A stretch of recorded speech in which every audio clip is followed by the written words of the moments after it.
My name is Cole Maddox, and this is the account of the morning everything shattered for the woman who once shared my life. It began at 6 a.m. when my wife, Emma, eased herself out of our bed.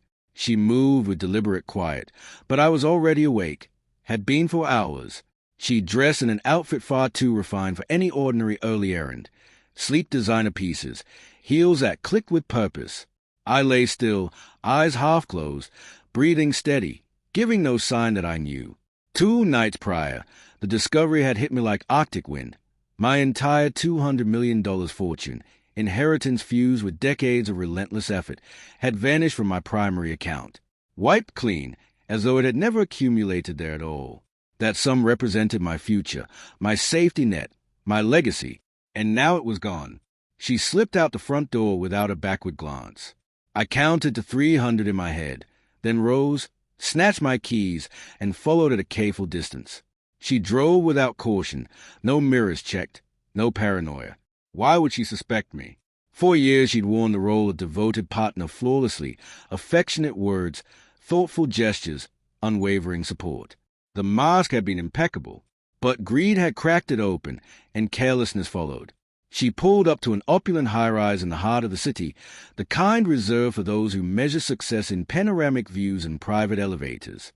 She stepped out, met by a man I knew immediately, her so-called business consultant. They entered the building arm in arm, his palm resting possessively at the curve of her back, both of them laughing softly as if the world belonged to them already. I remained concealed, watching through the expansive showroom windows. She pointed animatedly at features, the sweeping terrace, the marble finishes, like the place was hers by right. Then came the pivotal instant that seared into my mind forever. She pulled out her phone, angled the screen toward him, and murmured, "It's finished. The account's drained. He'll never suspect a thing." He leaned in and kissed her deeply. For a fleeting second, triumph lit her face. Then confusion crept in, followed by raw panic. She stared at the display again, refreshing frantically. The balance read 0. Nothing. She froze mid-gesture while the real estate agent was still speaking. Her companion, still grinning obliviously beside her, noticed a shift. "What's the matter?" he asked. She swallowed with visible effort. It's not reflecting the transfer. It should be showing by now." His grin faded. "Let me see." She hesitated, then tilted the phone. His features hardened from delight to doubt, then outright fury. "What do you mean it's empty? You swore you shifted it all." "I did," she hissed, voice fracturing. "It was there just last night." Last night, precisely when I'd acted. From my vantage behind the tinted glass, I heard their illusion splinter. My pulse stayed level. No surge of adrenaline. This wasn't vengeance in the hot-blooded sense. It was equilibrium restored. She muttered desperately, "It has to be some technical error." "Technical error," he echoed, closing the gap between them, jaw clenched. "You guaranteed me that money. We put signatures on documents. I quit my position for this. You promised we'd be sipping cocktails in the Caimans by the weekend." The agent, sensing the storm, murmured an excuse and withdrew. They ignored her entirely. Emma's fingers trembled as she reopened the banking application. This time, login denied. Another attempt brought a stock alert. Access revoked. Unauthorized transactions detected. Account frozen pending investigation. Her inhale was sharp enough to carry across the distance. Her lover flushed crimson. "You insisted he was oblivious. You said he never monitored anything." And then, in the smallest voice I'd ever heard from her, she spoke the unvarnished truth for the first time in ages. "He knows." I eased away from the window. The true confrontation was only beginning. They hurried toward the exit, her dragging him along. They burst into the corridor and stopped dead when they saw me standing there, unmoving. Her lover spotted me first. His stride hitched. "Is that—" Emma's gaze locked onto mine. Her body recoiled as if struck by current. "Cole, you're meant to be catching a flight." I regarded the woman who'd schemed to construct her next chapter atop the ruins of mine. I offered no reply. Sometimes silence cuts deeper than any accusation. She advanced a hesitant step, voice quivering. "Cole, let me clarify everything." "No," I responded, tone measured and quiet. "You cannot. She reached toward me, but her lover seized a form, muttering urgently, "Is he alerting the authorities? Tell me he isn't calling the cops." She tried to form words, but nothing emerged. In that instant, realization dawned fully. She hadn't merely attempted to plunder $200 million from me. She delivered irrefutable evidence of serious criminal act straight into my possession. The fortress of deception she'd erected was crumbling brick by brick. She stood paralyzed in the corridor, makeup streaked, breasts uneven, while her lover clung to her arm like a lifeline slipping away. "Cole, please," she breathed. Let's discuss this." But she wasn't seeking dialogue. She wanted delay, time to fabricate, to manipulate, to salvage the narrative she'd rehearsed for this exact nightmare. Yet she'd never rehearsed for reality. I stayed rooted, blocking her path. Her lover inserted himself between us, a grave miscalculation. "What exactly did you pull off?" he snarled. "Did you interfere with the transfer? Are you deliberately sabotaging everything?" I arched a brow. Sabotaging? I didn't relocate Ascent. Confusion flashed across both faces, swiftly replaced by dread. I pressed unevenly. I simply flagged the unauthorized movement. The bank took over from there. "Unauthorized?" he barked. "She was authorized." "No," I corrected. She had confidence placed in her, not legal authority. Emma's throat worked visibly. "Cole, you don't grasp the situation. I only shifted it for a short period. I intended to restore it all." "Enough?" I stated flatly. She obeyed instantly. I followed the IP trail. I continued. It wasn't routed to any temporary safeguard. It went straight offshore, registered under an invented identity. Her lover went rigid. That particular revelation wasn't meant for open air. I advanced one pace. "Tell me honestly," I said softly. "Were you even planning to share it with him? Or did you intend to vanish with the full amount yourself?" The flinch she gave, the way he pivoted to stare at her, that answered more eloquently than any confession. His hold slackened. "You claimed the funds would belong to you once transferred. You told me divorce proceedings were already underway." Panic flooded her features. I was going to initiate them. I simply required. Her excuse dissolved beneath a new sound, a door swinging open farther down the corridor. Two sharply dressed men emerged. My private investigators retained the instant irregularities surfaced in the accounts. Her lover blanched. Emma staggered backward. One investigator stepped forward. "Mr. Maddox, documentation is complete. Timeline airtight. Evidence comprehensive." Her lover muttered a curse. Emma whispered, "Cole, what is happening here?" "Phase 1, I replied. She'd orchestrated phases against me. She'd never anticipated my own countermeasures. And I was far from concluded. The corridor grew heavy with quiet. Her lover retreated gradually, palms lifted in surrender, as though confronted by something lethal rather than mere accountability. The investigators held position. Their mere attendance sufficed to make culpability seep into every surface. Emma's voice fractured first. "Cole, we can resolve this. Just instruct them to depart." "Resolve it?" I repeated, as though she hadn't devoted months to engineering a future that erased my existence. I examined her, truly examined, and saw what denial had once obscured. She hadn't loved him. She hadn't even loved independence. She'd loved the fortune itself. She believed $200 million would grant her a clean slate, absent me. Her lover clutched her wrist. Is he fabricating this? Confirm his bluffing. She remained mute, eyes fixed on the thick dossier in the investigator's grip, meticulously compiled, dated precisely, the sort of packet district attorneys salivate over. One investigator addressed me neutrally. "Mr. Maddox, we pursued every offshore trail. The Kaiman registration traces to a fabricated identity your wife established 3 months back. Fraud, grand larceny, conspiracy charges viable." Her lover released her as though scorched. Emma's legs threatened to give way. I wasn't going to flee with it permanently. I swear, I only wanted a temporary advantage. I felt afraid. I cocked my head. Afraid of precisely what? Her mouth opened, but coherence failed her, because the fear had never been abandonment. It had been detection arriving too soon. Her lover exploded. So what's your next play? Prosecute her? Obliterate her existence? I closed the remaining distance until he had to crane upward.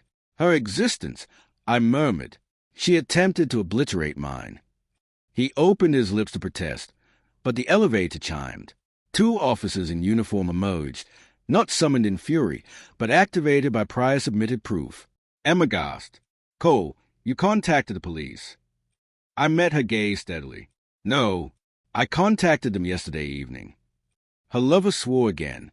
Before they closed in, I delivered the final line that pulverized her remaining composure, and they already possessed a complete file. Her expression collapsed entirely. At last she comprehended. This wasn't retribution born of spite. It was consequence delivered. The officers moved past me directly to her. She retreated instinctively, as if the ground itself had tilted. One stated evenly, "We require a statement concerning flag financial transactions reported by your institution." Her lover stiffened. Financial transactions? She committed no crime. This is purely a mix-up. The officer shifted attention to him. Sir, were you complicit in moving funds from Mr. Maddox's accounts? He froze. Emma burst out. No, he played no part. He was unaware. I nearly permitted a dry laugh at the abrupt protectiveness. Pointless now, her lover retorted sharply. I'm not accepting blame here. She assured me the money belonged to her. She claimed you authorized every transfer. The disloyalty landed swift and frantic, utterly foreseeable. I angled slightly toward her. So she deceived you as well.